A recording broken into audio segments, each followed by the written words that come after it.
Yolcu bu yola gireyim dersen, meydanda özünü göreyim dersen, Ali'nin yüzünü Ali süreyim dersen, yolun batağında durma ha durma, Ali yar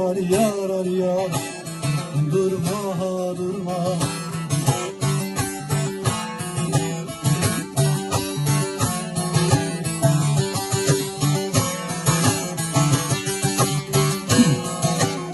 Bektaş-ı Veliye oldumsa talip, eline beline Ali birbirine sahip, Hüseyin'in aşkına gözyaşı döküp payına fırsatı verme ha verme, Ali yar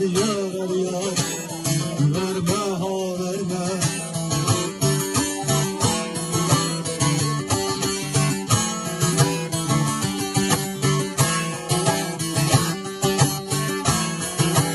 Ey rızam bu yola çevir yüzünü, erenler dilinden hey dost söyle sözünü.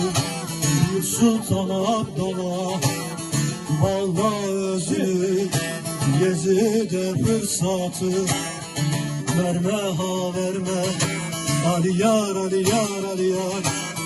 canım Ali yar, dem Ali yar, canım Ali.